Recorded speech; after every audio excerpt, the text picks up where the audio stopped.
Welcome to the Neuropathy Support Group and Podcast. I'm Chris, and I'm so glad you tuned in.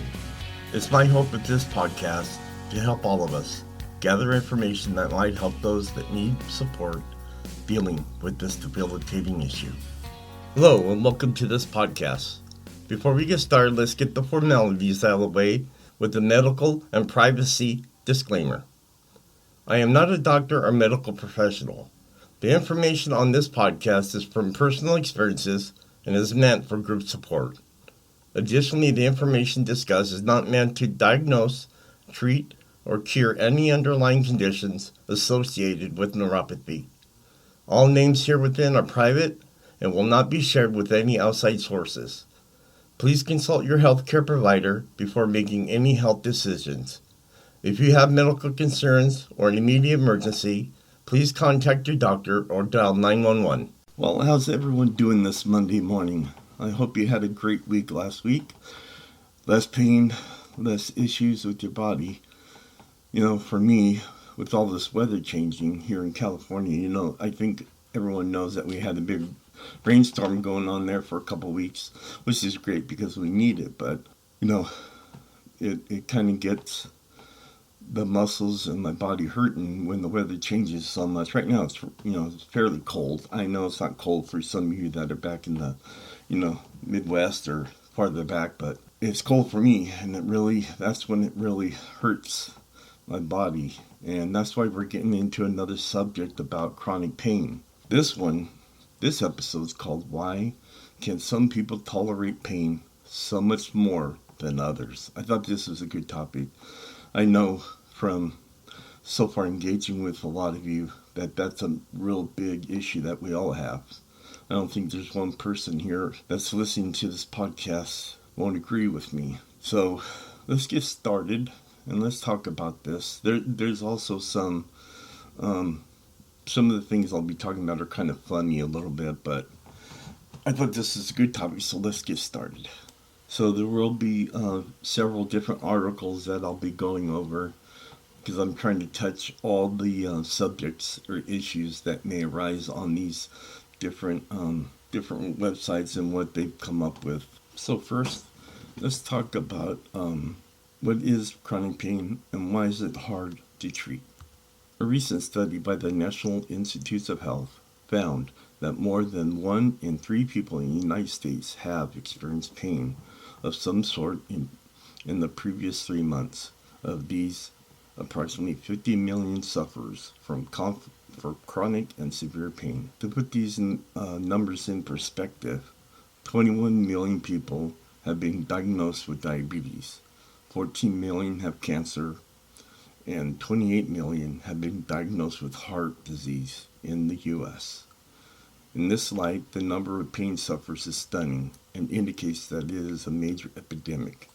But unlike treatments for diabetes, cancer, and heart disease, therapies for pain have not really improved for hundreds of years.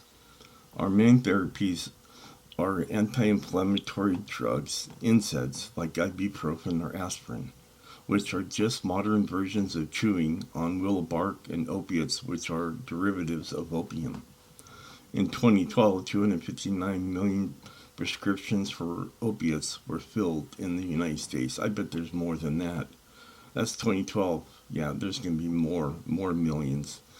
And indeed, new CDC guidelines on the use of opiates to treat non-cancer chronic pain caution physicians to consider the risks and benefits of using opiates when prescribing them for patients.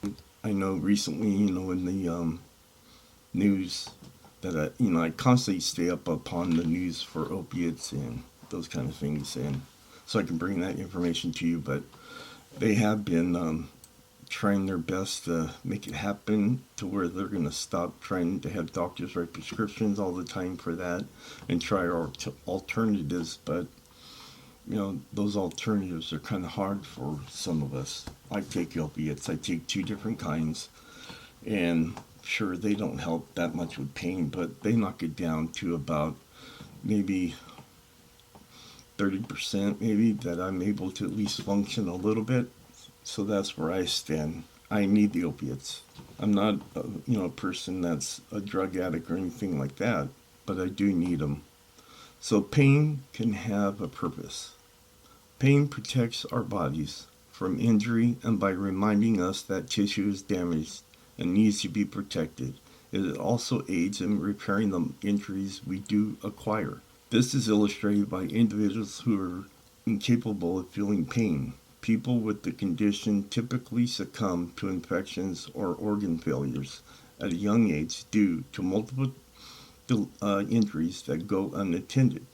Because they cannot feel pain, they never learn to avoid hazards or how to protect still healing injuries, which, that's why I told you, everyone out there, to make sure you check your feet, you know, once, twice, 3 times a week, because you may be stepping on things that you're not aware of, and they'll leave a sore, and that sore will get bigger. Especially for us that have diabetes, you can't let those things go unknown because it takes longer for us to heal.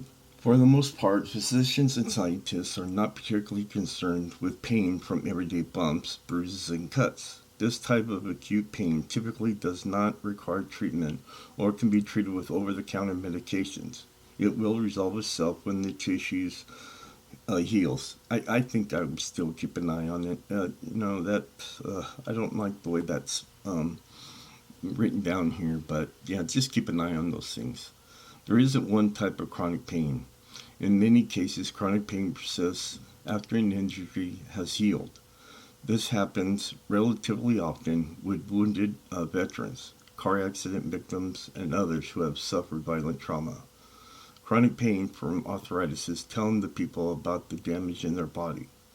In this respect, it is similar to acute pain, and presumably, if the body healed, the pain would subside. But at the moment, there is no treatment or intervention to produce that helping or that healing, so the pain becomes the most troubling aspect of the disease.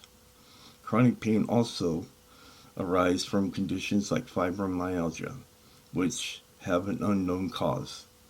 These conditions are often misdiagnosed, and the pain they produce may be dismissed by healthcare professionals or psychological or drug-seeking behavior.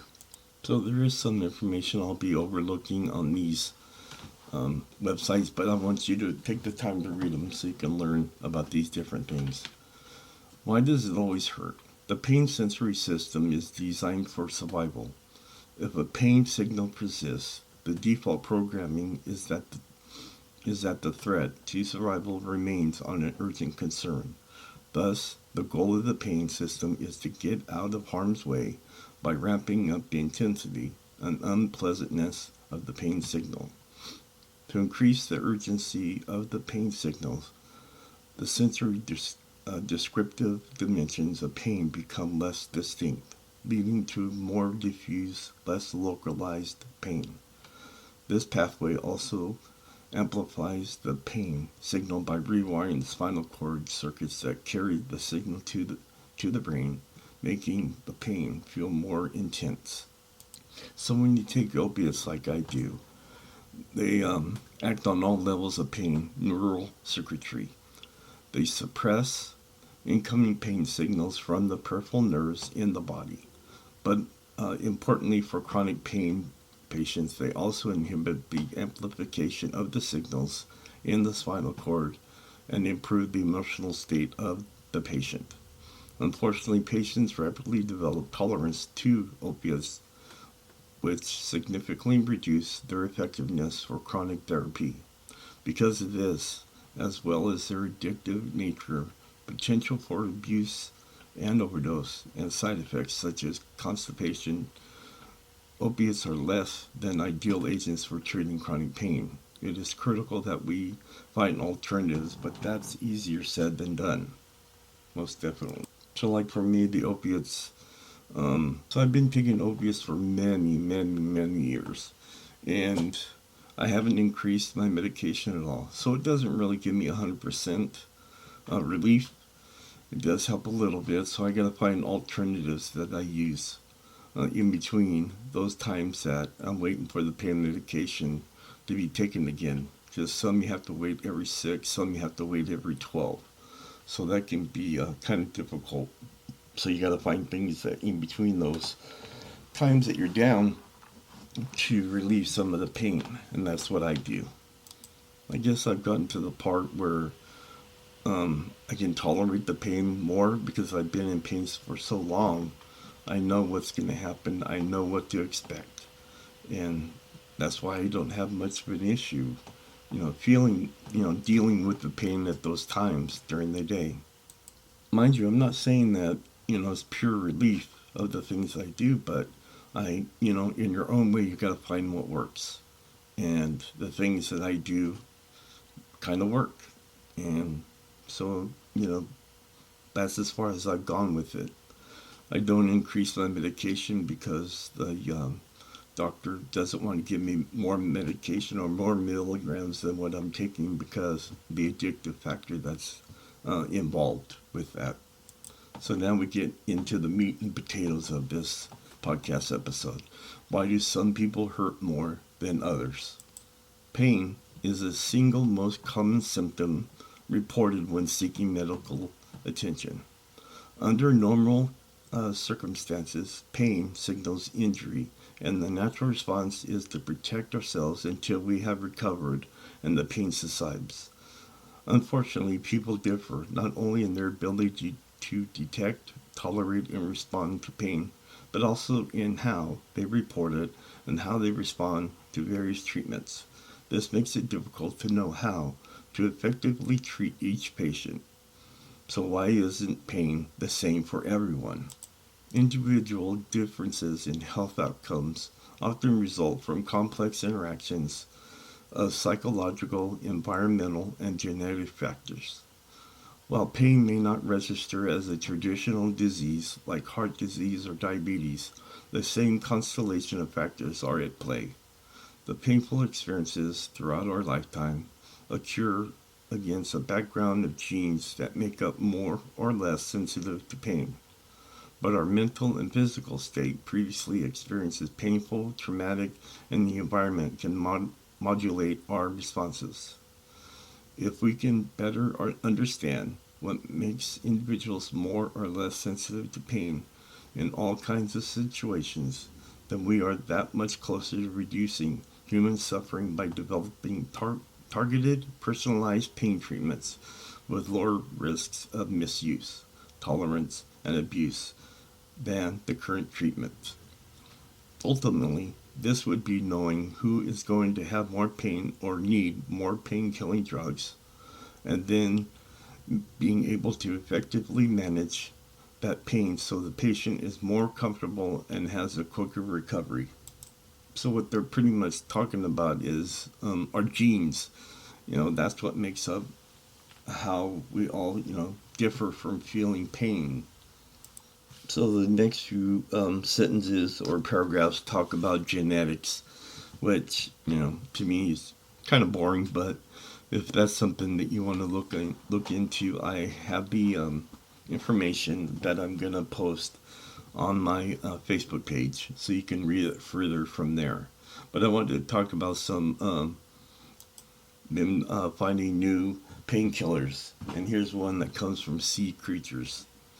Therapeutically, we have been using local anesthetics, including lidocaine, to treat pain by inducing a short-term block of the channel to stop pain transmission. These drugs have been continuously used to safely and effectively block pain for more than a century. So researchers are studying sea creatures such as the pufferfish and octopuses, which works by blocking signal transmissions as a potential painkiller. They have shown to be very effective in treating people with cancer pain and migraines. These drugs and toxins induce the same state that is present in those that have insensitivity to pain. So if there's one good thing out of this opioid crisis, it is the realization that we need more precise tools to treat pain, ones that treat pain at the source and come with fewer side effects and risk. By understanding the genetic contribution to pain, then they can design treatments that address the why of pain and not just the where. We're beginning to design precision pain management strategies all around, and the benefit to humankind will only increase as we know more about pain deliveries among people. For some reason, right now, I was thinking about when I take showers, and you know that the water is very, very hot, but you really can't tell that when the water's hitting your skin.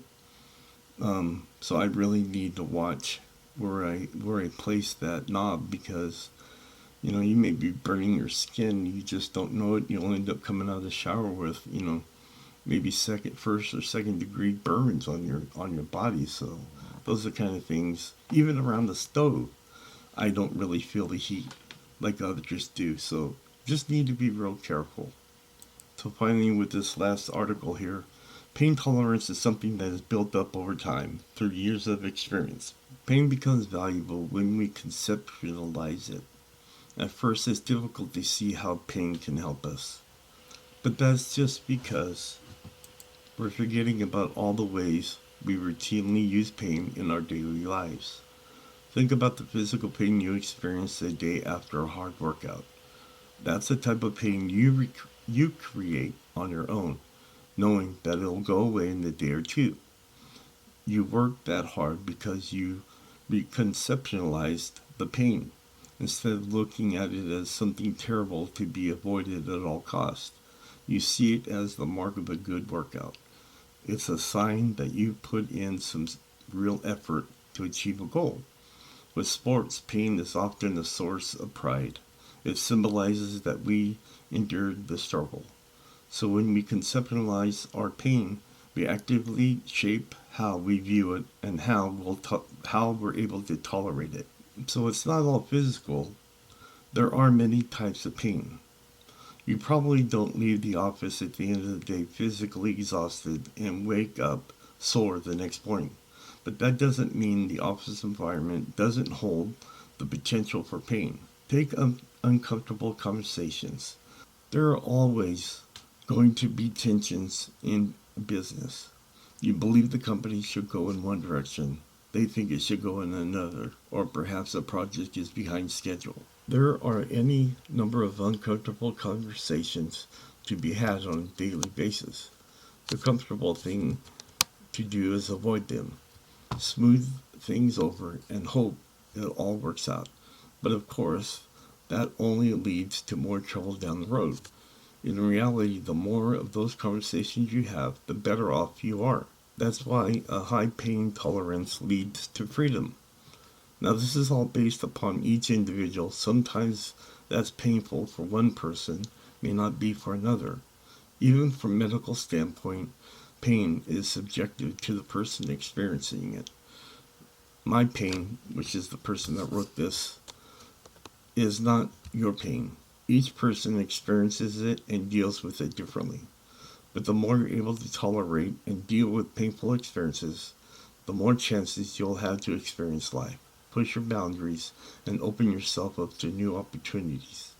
By having difficult conversations, you open yourself up to new ideas and avoid conflict down the road.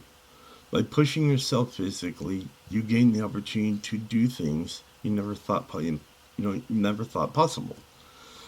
By learning to deal with uncomfortability, you build your tolerance for difficult situations. When you lock yourself in your comfort zone, never building your tolerance, you have fewer chances to widen your knowledge and experiences. You don't necessarily have to start taking ice cold showers, but get used to leading into painful or uncomfortable activities. The very best things in life are found beyond the pain threshold of most people. So I want to read this section all over again, this one small couple paragraphs. Individual differences in health outcomes often result from a complex interactions of psychological, environmental, and genetic factors. So those are the three things that why some of us feel the pain more than others is because of those three things that change, that are different in all of us. While pain may not register as a traditional disease, like heart disease or diabetes, The same constellation of factors are at play. The painful experiences throughout our lifetime occur against the background of genes, there you go, that make us more or less sensitive to pain. But our mental and physical state previously experienced is painful, traumatic, and the environment can modulate our responses. It is better that we understand what makes individuals more or less sensitive to pain in all kinds of situations. Then we are that much closer to reducing human suffering by developing targeted, personalized pain treatments with lower risks of misuse, tolerance, and abuse than the current treatment. Ultimately, this would mean knowing who is going to have more pain or need more pain-killing drugs, and then being able to effectively manage that pain so the patient is more comfortable and has a quicker recovery. So finally, I found this one article on WebMD, which I love that site. They have a lot of answers to your questions, and I will post this. But what drives your pain tolerance? Pain tolerance is influenced by people's emotions, bodies, and lifestyles. And here are several factors that this one doctor says can affect pain tolerance. Depression and anxiety can make a person more sensitive to pain. Athletes can withstand more pain than people who don't exercise. People who smoke or are obese report more pain. Biological factors, including genetics, injuries such as spinal cord damage, and chronic diseases such as disease that cause nerve damage, also shape how we interpret pain. Some surprising biological factors may also play a role in your pain tolerance. For example, research shows that one side of your body may experience pain differently than the other side. A study published in the December 2009 issue of Neuroscience Letters showed that the right-handed study participants could tolerate more pain in their right hands than in their left. The study also showed that women were more sensitive to pain than men, but women and men are equal in their ability to tolerate pain intensity. And finally, here's that one section from WebMD I wanted to read to you that I thought was kind of funny, and I didn't know that there was a research that was going on for this personal individuals. You ready? Here we go. Redheads are more sensitive to pain. Another surprising factor is that hair color may reflect pain tolerance. In 2009, researchers reported the Journal of American Dental Association showed that redheads were more sensitive to pain and may need more anesthesia for dental procedures. Why are redheads in particular? Redheads, the researchers say, tend to have a mutation in a gene called MC1R, which is what helps make their hair red. This group belongs to a set of receptors that include pain receptors in the brain. The researchers suggest that a mutation in the particular gene appears to influence sensitivity to pain. We have different receptors for pain in our body, and those receptors respond differently, whether you're taking aspirin or anti-acetaminophen. So I didn't know that was a thing. Probably many of you didn't know that either. But finally, a person's biological makeup can affect whether they develop resistance to pain medicines, which means a treatment that once worked no longer eases the pain. This can be a vicious circle to break. You use more treatment and become more tolerant, and you become less active and have more pain. We can't change our genetic receptors, and not even changing your hair color or which hand to write with can rewire your sensitivity to pain. However, they are coping mechanisms that can influence the brain's perceptions of pain. Researchers have focused on trying to alter the physiological interpretations of pain by restraining the mind. You can change the perspective of pain on the brain, this doctor says. You haven't changed the perspective on your nerves, though, and that's true. Um, Alternative remedies such as relaxation techniques like biofeedback teach people how to divert their minds from zeroing on the pain. People can empower themselves by learning relaxation techniques such as breathing practices during natural childbirth, this doctor says. When it comes to pain, mind over matter can work. Meditation, distractions, and a positive attitude are things people can do themselves to lessen the pain. So there's some techniques out there. There might be, I might find some information on that, maybe talk about it in a different episode to kind of reflect of what I'm talking about now. But, it's like you said, like this document says, is this mind over matter in some cases. And, you know, some of us can handle the pain more than others can. Just depends of our body makeup and what genes that we have versus the ones that don't have it. If we do find some naturally ways to tolerate the pain that you found work for you, just let us know. Maybe, we're here to help everybody, not just the people listening to this podcast on my Facebook page, but we're helping everybody that's in the whole group of all the pages that I have to get this information out and make them pain free, or at least able to tolerate the pain. So any information from everybody else helps a lot. Well, I gotta close this episode. We've gone over a little bit too much, but that's okay. This has been important information for all of us. Thank you again for listening and being here, and hopefully the information I gather helps you out in some way. There may be things there that you can go and talk to your doctor about and see if there's any more help that you can get. But I want all of you to have a great week. Take it slow. Gradually work yourself up by exercising. I know myself, I can't do much, but if you can get out there and do some exercising, try it. But again, thank you, and I will talk to you next Monday. Bye.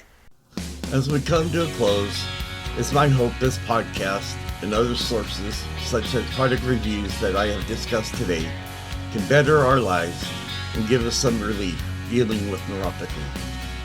This episode, plus others, are posted every Monday on Facebook, Twitter, Instagram, iTunes, Spotify, and Stitcher. And finally, whatever life throws at you, even if it hurts you, just be strong and fight through it. Remember, strong walls shake, but never collapse. Talk to you next Monday.